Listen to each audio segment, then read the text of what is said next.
How you doing? Eric Levy, DBS Designs, Plainville, Connecticut. I wanted to explain about the link that I put on Facebook today. If you look at the top where it's from Margaret Loring, and she says, letters from Mark Barrios, if you click directly on that HTTP address, it'll bring you to a page where you can send an email, or it has Judge Thomas Clayton's phone number on there. I guess his office was getting blown up with phone calls today. They had to shut down taking any more calls. For any of you that don't know the background of this, if you go back into my personal webpage, Eric Levy, go back in May, there's a video there called Time to Get Serious, explaining about how me, got to where we are today. So, in my last video, I mentioned that in May 10th, they were supposed to have a resentencing hearing for Mark Barrios. I was ready for that. My wife took the week off from work. They were supposed to fly us down there, go over our testimony on the 10th, make it. They canceled it. Prosecutor, whatever, gone through this a million times. So they rescheduled it to July 10th. So here we are coming up on July 10th real quick. This weekend's July 4th. Things look like they're going. The defender's office they sent me my subpoena. I've got that. I have to appear in court. I called up the prosecutor's office, the defender's office, the litigation people. They said, we're going to let you know because anything could change at any moment. They want to make sure that everything is going to go through, and then we're going to fly you down here. So we've been sitting around here on pins and needles wondering, when's this going to happen? So the lawyer calls me yesterday. She's basically telling me now that because Barrios was sentenced at 14 years old to life without parole, the Supreme Court said you can't do that. These guys are all entitled to resentencing hearing, and it took a long freaking time till Florida circuit courts caught up and said we're going to give resentencing hearings. So in Florida, life means you have to do at least 40 years. So at this resentencing hearing, these prosecutors in the state of Florida have never given this guy Barrios a fair shake by not letting my friend Billy testify in court what went on. I didn't know about all of this until just several years ago.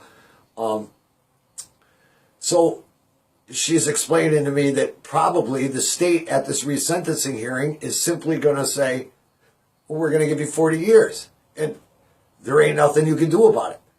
So, but the way they're playing the game is kind of fucked up, because if they knew last year or whatever that life meant 40 years and this guy was entitled to a resentencing hearing, then what's with the fucking charade of putting off all these resentencing hearings and all of that? If they knew in the end, hey, we're only going to give the guy off from 40 years, that's it, you're going to do another 18, fuck you.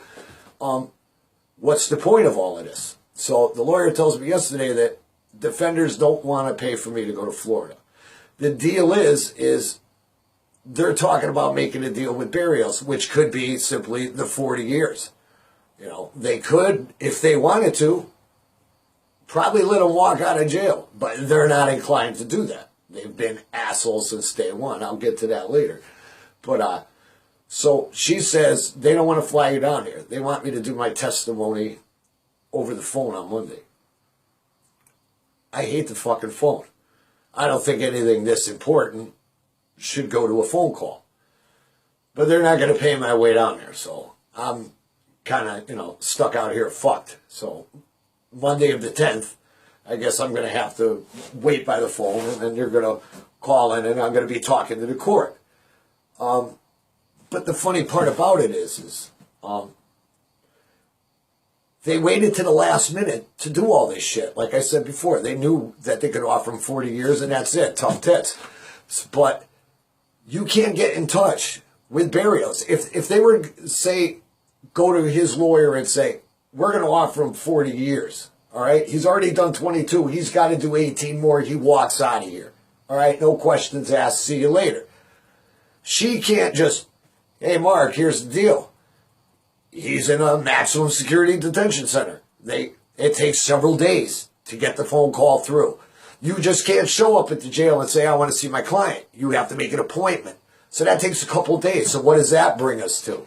The very end of June, the 30th. Now you got 4th of July. On top of that, they have to move him from the detention center closer, Volusia County, DeLand, just outside of Daytona Beach, for his trial because he's entitled to be there. They can't even tell the lawyer when he's moving because they don't say when prisoners are being moved because they don't want anybody trying to jack anybody. So, feasibly, he could show up in court on Monday morning, hear about this deal, or simply say, yeah, I'll take the deal, fuck you, that's it, and everybody wasted their time. But, so they don't want to pay for that. I don't like that. I 37 years, I've written letters to sex crimes units.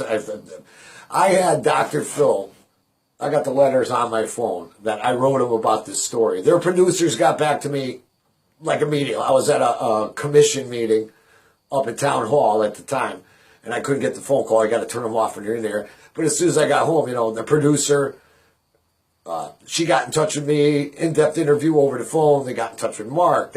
I think they talked to his mother. They were going to go out to the prison and talk to him, and then, the show got killed. I don't know because it was still in litigation or what the fuck went on. But I talked to Dateline NBC, all the news channels that I could find. I called the West Coast News down there when it was on the 20-year anniversary of this shit happening, saying, stir up some interest in the story. Let's revisit it. Blah, blah, blah. So, I don't know how a speaker is going to come off in court. I don't think that they can really see, who I am and what this has done in my fucking life. I mean, this guy has destroyed hundreds of fucking lives. I ain't no different. It's not about me. I'm not going to get nothing out of this. If I could bring the fucking guy back to life so I could kill him, man, that'd be fucking great. I hunted him for years. I couldn't find him. If I found him, he wouldn't have got a bullet to the head. I mean, it would have been fucking messy. But, enough of that shit. So, this is kind of where, I'm going to have to make a decision by Monday, what I'm going to do. If I'm just going to fucking head out on my own and go down here anyways, I don't know. I got a lot to think about. And 2 hours ago, I just had to bury my cat. She was my really good friend for 20 and a half years, and I'm looking out the fucking door at the hole. So, it's the third of one of my best friends. It's sad to say, man, that cat's like one of my 5 longest relationships I had in my fucking life. So, today ain't going the best. But, if you want to bear with me for a minute, I have something here that I want to read with you. Because I want people to understand exactly what this was. This is an article called Molesters Find Ways to Elude Police. This was written by Christopher Quinn, Corey Lancaster of the Sentinel staff. I believe he won a Pulitzer Prize for this. It ran for five days, a little piece of it. And it takes a little bit, but people don't like to read on the internet, so I'd like to just read this article with you, and then you people will truly understand, who this fucking guy was. Before his death in 1994, Olin Lee Hepler Jr. spent a lifetime fishing at the Daytona Pier. He trolled in the shadows underneath, angling for runaway boys. Hepler was a pedophile. His consuming passion, and it did eventually consume him, was having sex with children. Police say his targets were runaway boys looking for teen paradise at Daytona Beach. When reality dashed their dreams and drained their wallets, Hepler was there waiting. He lured the boys home with offers of food, shelter, and cash. When the boys fell asleep, presuming themselves safe in Hepler's care, he crept up and undressed them for oral and anal sex. Court records show. Afraid, confused, or groggy from drugs, the boys were powerless to resist. Aside from the sex, life with Hepler had its attraction for teens. He was a Daytona Beach car salesman who made enough money to keep kids in liquor, drugs, and quarters for boardwalk arcades, according to one victim. He provided boys with new clothes, sneakers. He showed them pornographic movies and made a few, videotaping the boys at play and in orgies. He walked around his house naked and encouraged the boys to do the same, the victim said. In 1994, a 15-year-old shot Hepler, who was 47, to death. The gunshot did what police could not. It stopped the man who had been abusing boys for 20 years. Police searching his house found hundreds of photographs of boys, mostly clothed in normal poses. Police say such collections are common among molesters. As a pedophile, Hepler was but one grain of sand on Daytona's beaches. For a quarter century, countless pedophiles have mined the boardwalk for boys. Some are moneyed men with boats, motorcycles, and other pricey toys to oppress children. Some own secluded beach homes where they can molest in private. The pedophiles operate in packs, trading boys to each other and sharing homemade videotapes. Some keep harems of youngsters, entire groups of teens called upon at the whim of the pedophiles. That's what they're talking about, was the house where I lived in. Dick Betts and Dean Kirkbride owned that house. I lived there with about 6 other kids, including my brother. The men threatened the boys who object with abandonment.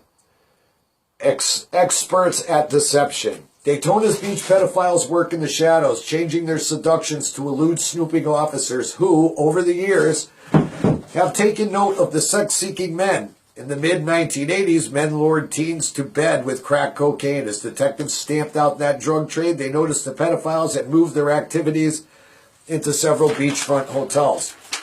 The hotels, it turned out, were owned by pedophiles, and they were convenient, just a short walk to consummate a boardwalk seduction. City and state investigators consider the acts abhorrent and began to crack down in 1991. A police presence and vigilance by boardwalk businesses have reduced the activity, but the pedophiles know the rhythm of police patrols. They know how to avoid being caught.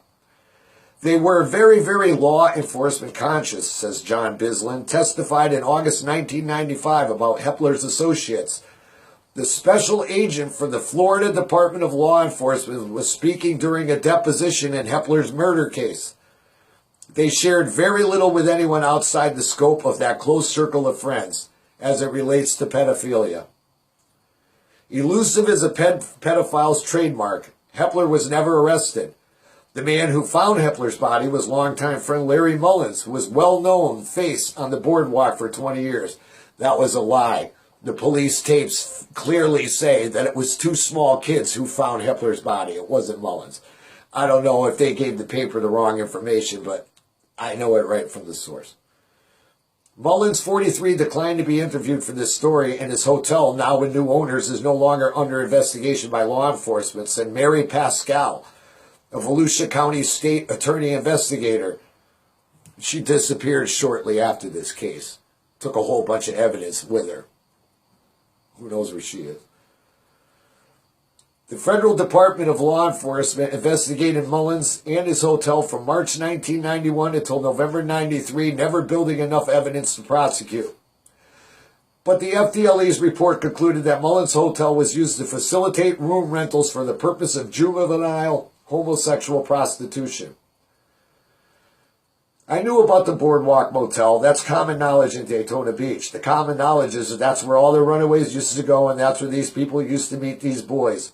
We know that Mullins is involved with young boys. The Volusia County Sheriff's Captain Bob Vale in 1995. He used several pedophiles that I am aware of. Hotels were used by the pedophiles that I'm aware of. One that I specifically arrested who would bring boys over from Orlando. That's where I lived. And Larry would give them discounts to use their motel for illicit purposes. Daytona Beach Police Detective John Adio, 95. There's another one they used to use out by Cocoa Beach, A1A, on the way to the Space Center. I know that for a fact because I was there.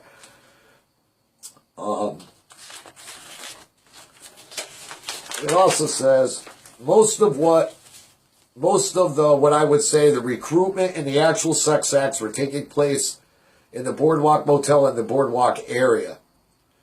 Always room at the hotel. During the FDLE investigation, when an informant wired with a tape recorder asked Mullins about renting a room for prostitution, Mullins did not object. He said a room was available. Another time, the informant told Mullins he had $300 trick. That's what they used to call the kids, a trick. Waiting for him in one of Mullins's rooms. Mullins told the informant to get up to the room and take care of that.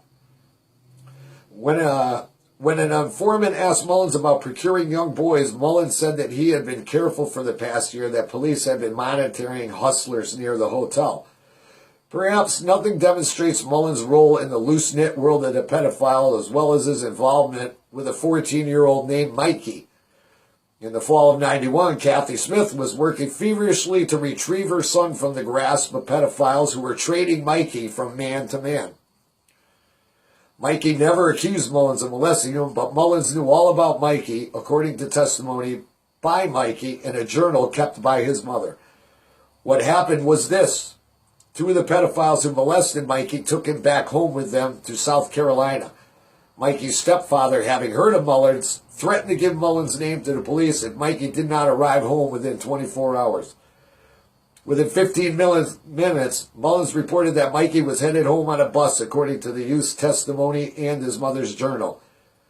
The incident shows that Mullins knew where to call to find Mikey and had influence to force his return. The man who was linked to pedophile activity in the FDL investigation is Mullins' friend Peter Howell Brady. Very rich. Brady, who is independently wealthy, is the son of the late heiress Ellen Ryan Brady, a socialite whose famed Washington estate Valley View was listed for sale in 1994 at $19 million. Now, you think that kind of money can buy you influence? Fucking right it will. Brady, Mullins, and Hepler were close friends. In the FDLE, Florida Department of Law Enforcement, Chief Byland said in a deposition, before Hepler died, the two spent much time in boardwalk hotels and the arcades, according to detectives. They made Brady a target of their investigation, but did not collect enough evidence to prosecute him. Despite repeated attempts to reach him, Brady was unavailable for comment. Several informants told investigators they had sex with Brady while they were teenagers. According to records, one informant said Brady kept a room at motels, Mullins Hotel, exclusively for prostitution with young boys. In '91, agents saw Brady at one of the arcades giving money for video games to a 13-year-old. An informant said Brady identified the teen as one of his squeezes. Brady has plenty of money. State records say Brady owns 7 boats, including a 45-footer, 4 motorcycles, 2 cars, and a pickup. He also owns a secluded riverfront home in Ponce Inlet. The FDLE said the investigation of the 3 men failed to produce sufficient evidence to warrant a prosecution of the primary targets. However, it confirmed the suspicions of the activity taking place at the Boardwalk Motel. It also notes that many victims were reluctant to testify, and those who came forward did not remain available to be called as witnesses. My buddy Billy was there through all of it for years, working with them. We walked away unhappy, and we said we were frustrated. Prosecutors find success.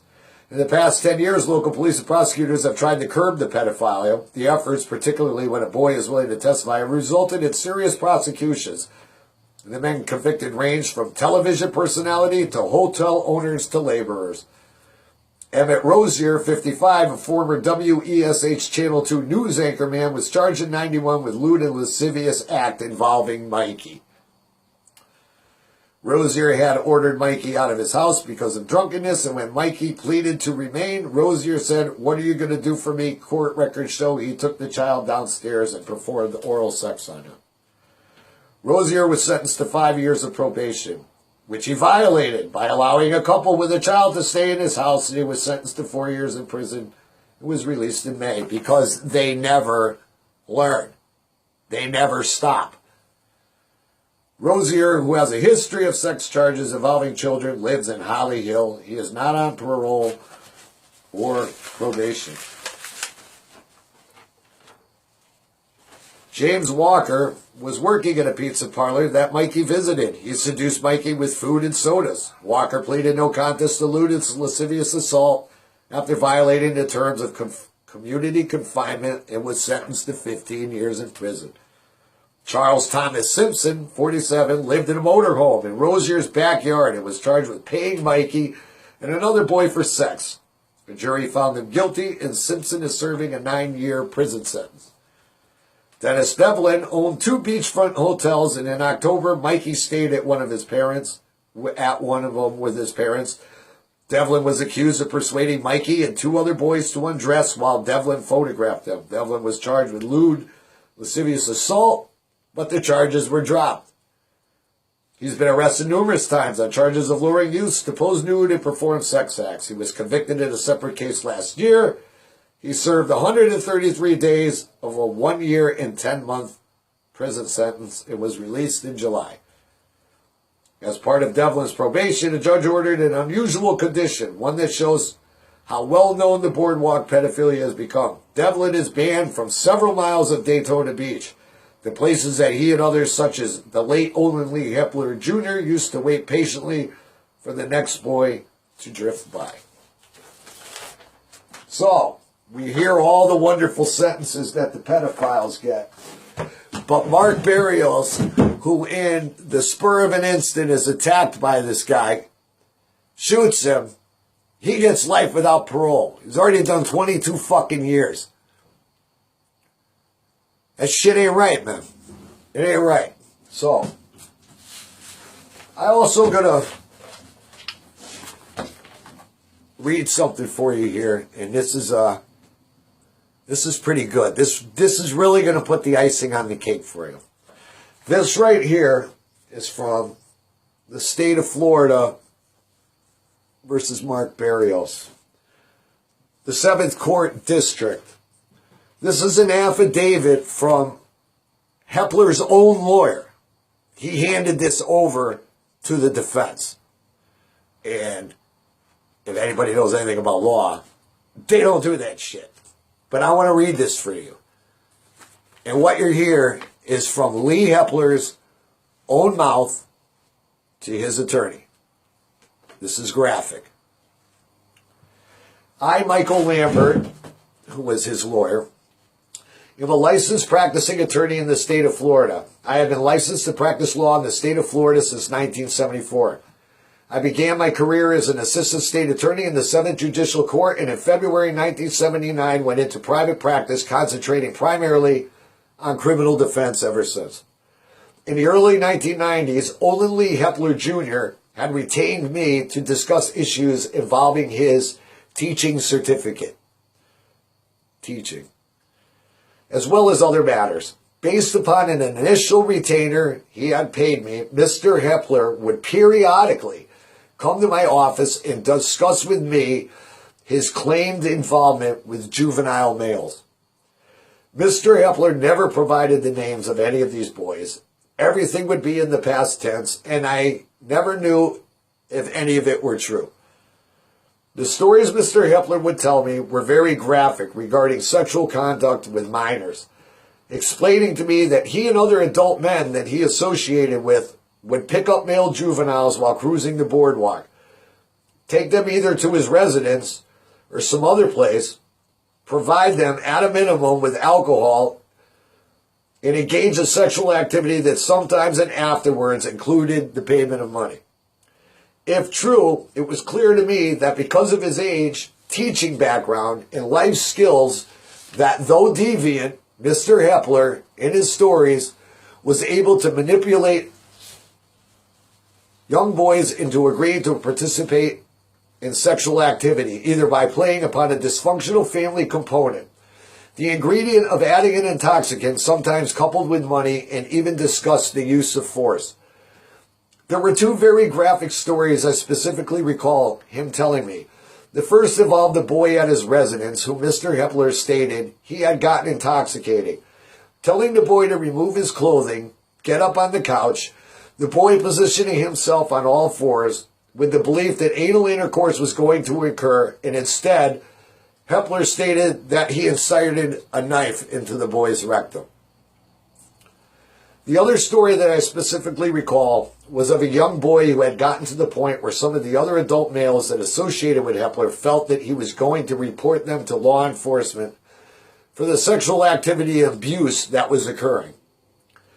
Mr. Hepler informed me that one of his members of his group that he associated with was a wealthy pilot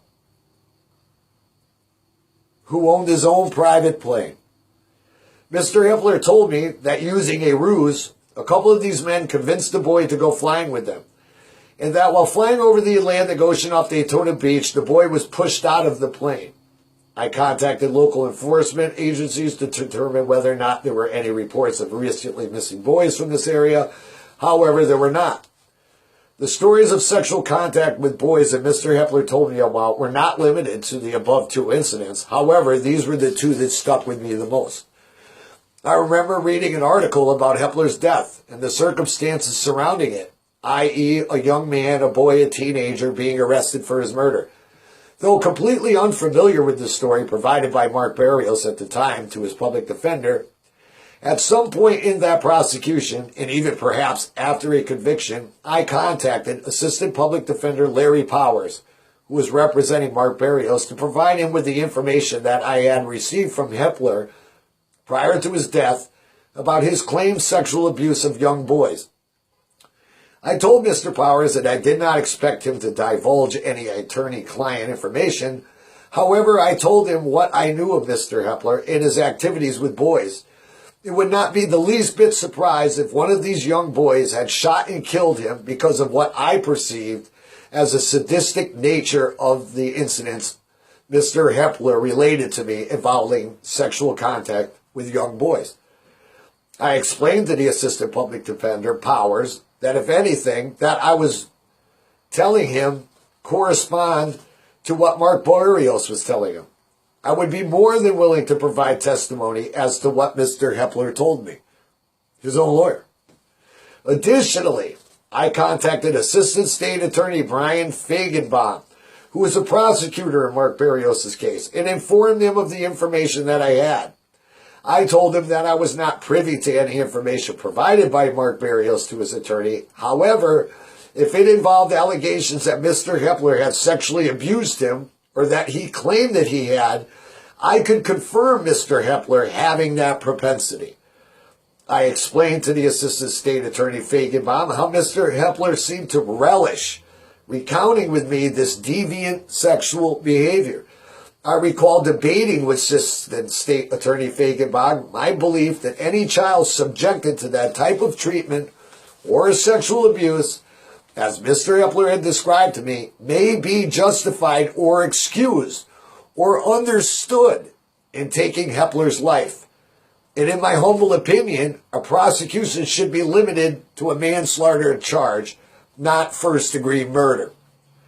I remember the Assistant State's Attorney Feigenbaum specifically asserting his belief that the killing of Hepler was in the perpetration of a robbery, as Mark Berrios had used Hepler's credit cards after the shooting. So they think that he was there to rob him and shot him in the head. I countered that. Again, not knowing any of the facts and circumstances, in my mind, the use of Hepler's credit cards after the shooting was more of a distortive, rubbing salt into the wound reaction. That if Mark Berrios was claiming to have been sexually abused by Hepler, not only the shooting, but also the use of the credit card was acting out part of his rage against Hepler. Though I had not met Mark Berrios, spoken to Mark Berrios or his family, nor was I in any way representing him, I felt that based upon all that Olin Hepler had told me, that if Berrios was claiming to have been sexually abused by Hepler, and this was Berrios' response to that abuse, I wanted both his attorney and the prosecutor to have the benefit of the previously privileged information provided to me by Olin Hepler. On Tuesday, August 21st, 2012, I happened to be reading the local section of the Daytona Beach News Journal and noticed an article entitled "Man Convicted of Daytona Beach Murder at 15 Wants New Sentence." As I began to read the article, I realized that it was the incident involving Olin Lee Hepler's death. Big surprise. In the article, it referred to Olin Lee Hepler Jr. as a suspected pedophile. Recalling events Olin Lee Hepler had told me, I immediately contacted his current attorney, Mr. Mark Reiner of Wellington, Florida, to let him know the information that I could still recall from my conferences with Mr. Hepler before his death. I have never been hired to represent or consult with Mark Berrios, nor have I ever done so. I hereby swear that the foregoing is true and correct. So, he had his hands on me when Berrios was born. Suspected pedophile. Now there it is. His lawyer telling him, this guy's sitting in my office saying he killed a kid, threw him out of a plane, stabbed another one in the ass with a knife. Wouldn't be surprised if somebody kills him. Guy gets killed by somebody. Life without parole. I can't let that shit stand, man. You know, it's not right. So, that's about it for now. I really don't know what I'm going to do, but I'll keep you posted. Thanks for listening. And feel free to share this. Share this with everybody. Go to that link. Email. Call. I'm asking for anybody and everybody's help. I mean, there's nothing more I can do. Peace out and thanks.